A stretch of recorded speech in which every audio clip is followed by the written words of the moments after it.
Hey everyone, Scott here from Cathedral Minis. I just finished this circular ruined fountain from Terrain for Print off of MyMiniFactory. I'm going to be going through the process of how I get it painted up and tabletop ready. So this piece I have here is from Terrain for Print.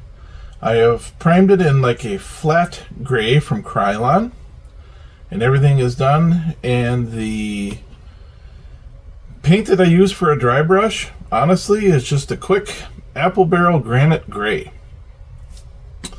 So what I do is I'll take my old scrubby paintbrush that I found from the Dollar Tree or any other, like a kid's large paintbrush, put some on to make sure it's lightly on there, and just start dabbing and dry brushing across it. It's pretty simple. And I go through the entire model.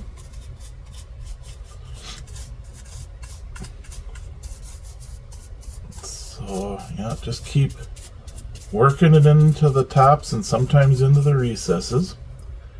And if you want, you can also give it a wash with like a black ink or, brown ink.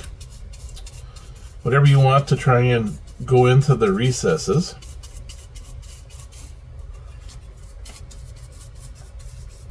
So just keep working this stuff around. And the nice thing is, if you don't like how it looks, you can turn around, prime the whole thing again, start over. Some of these larger terrain pieces can take the abuse compared to like some of our smaller miniatures and everything. You put all this time and effort into it and you're like, no, I don't like how that turns out. Well, now you got to strip it off. Hopefully don't lose any of the detail or break it or lose the pose that you had just set up correctly the way you really truly wanted it, and now you have to start all over. Well, the terrain pieces are a lot more durable. So, and after just a little bit of digging around, make sure you don't have any leftover strings or pieces of brush in there.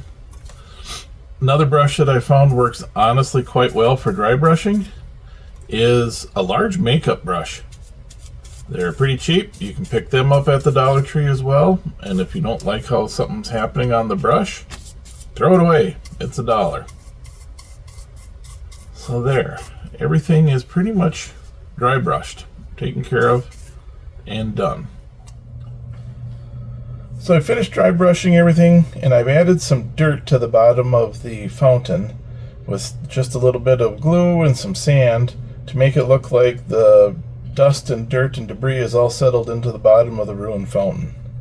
To add some water to it, I just use a typical 2-part epoxy.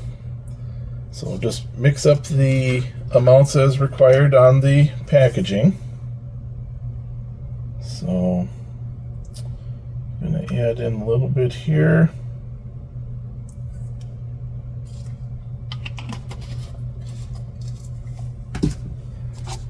And then add in the second amount.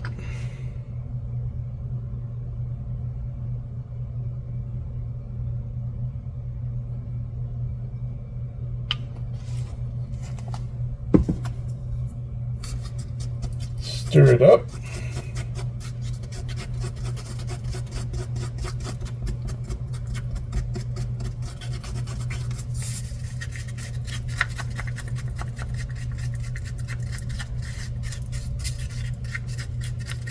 Once it's all nicely mixed, just simply pour it in.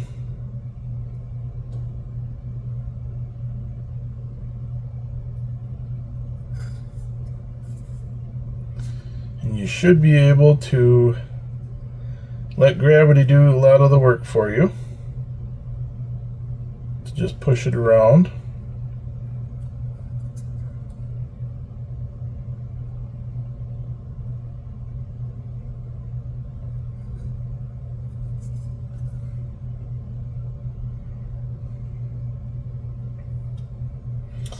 Once it's set, make sure you throw your leftover resin away or use it for something else.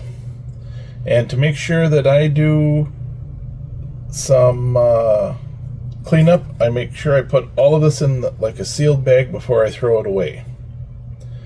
Now, to make sure that it looks like it's an old ruined pond, I also put in little dusts of fleck and green basing material to make it look like it's got small little parts of grass and or algae and plant life growing in it.